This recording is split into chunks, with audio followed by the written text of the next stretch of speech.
A social media celebrity was in St. Lawrence County last week.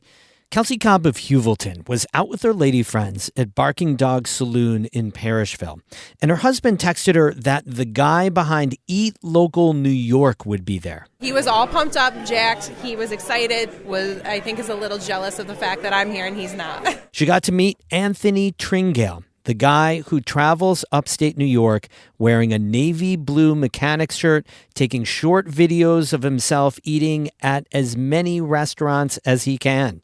We meet him too on today's Story of the Day. Support for Story of the Day comes from the Devlin Inn and Suites, Lake Placid, welcoming families, athletes, and groups to the Olympic Village, offering Adirondack mountain views and dog-friendly accommodations.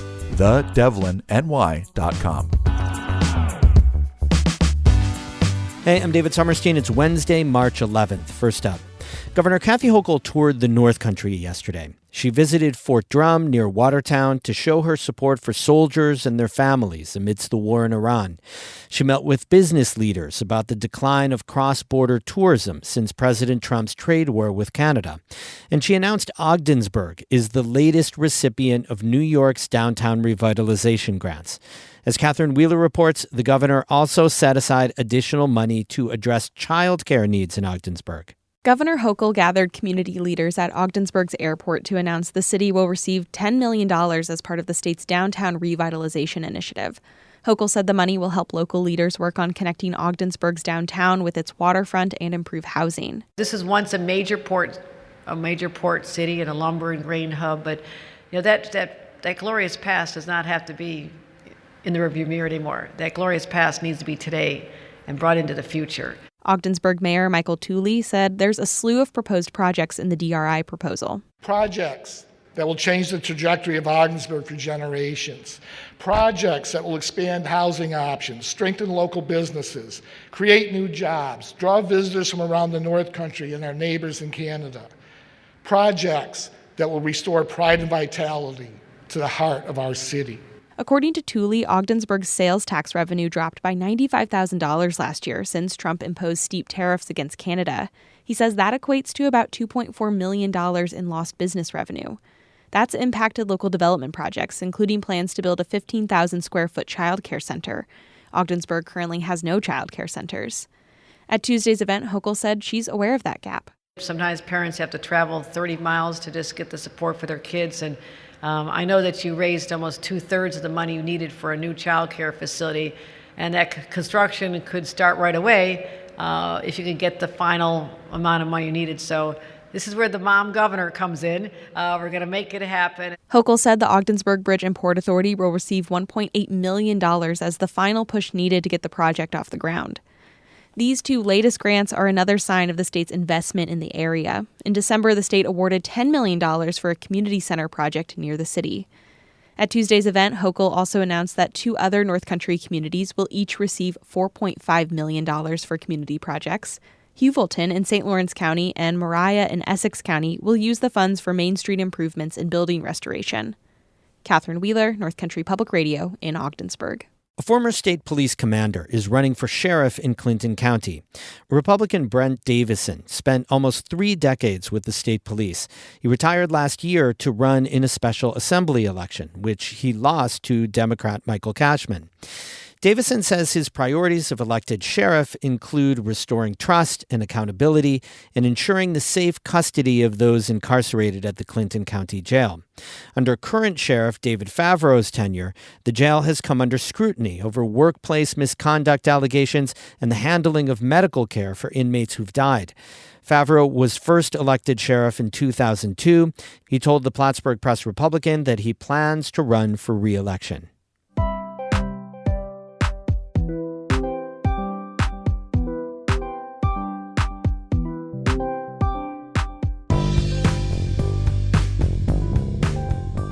Eat Local New York has racked up more than 300,000 followers across Instagram, Facebook, TikTok, and YouTube. The guy who runs it, Anthony Tringale, calls himself a restaurant promoter. I caught up with him at the Barking Dog Saloon in Parrishville last week. He said Eat Local New York started 10 years ago He was doing social media consulting as a side hustle, and he met a restaurant owner who was struggling to stay afloat. She was a great cook, and she loved to cook, but that's kind of where her knowledge started and ended for the restaurant industry. And I met her as she was on her way out of business, and I gave her a bunch of advice on like marketing and social media. And as I was leaving that meeting with her, I thought, man, if I had an Instagram account with a following and I could get like 50 people to show up here, I'm not going to keep her in business, but like give her some hope. And so I went home that night and started the Instagram account. What do you think it is that like excites the imagination that gets people like following you so much? Man, I wish I knew that answer. I don't know. I'm still shocked, and it doesn't happen all the time, but I'm still shocked when a restaurant tells me they got really busy from me posting about it. You know, I'm just going out there and trying food and trying to give like my sort of honest take on it, and try to make sure I don't like overinflate what it is. But yeah, it's still surprising when people go out to the restaurants I post about. You're going to like local restaurants. You're not going to chains, down home places that are beloved in the community, that kind of thing. Yeah. So my dad is an industry guy. He went to school for hotel and restaurant management back in the 70s, and he's owned a couple restaurants.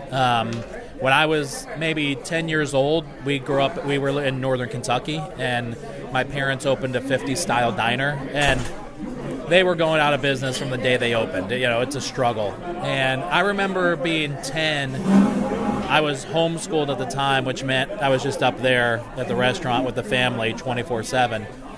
But I remember the challenges that they faced, you know, when I was that young.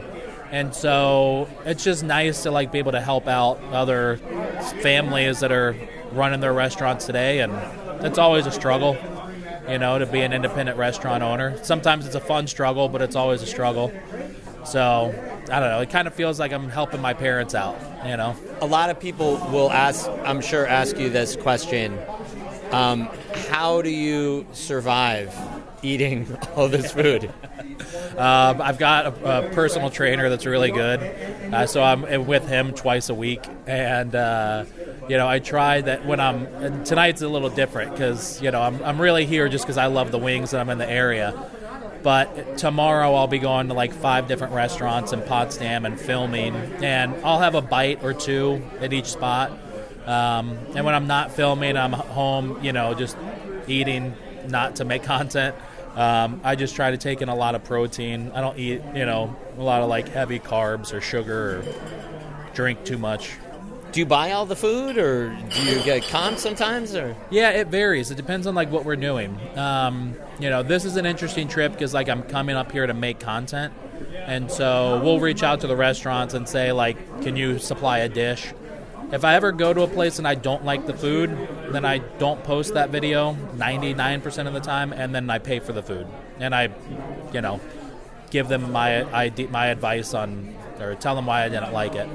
But I've got a master list of like 500 restaurants on my phone that I just want to get to one day, and a lot of times I'll just like pop into those places, buy a meal, and go sit in my car and make a video.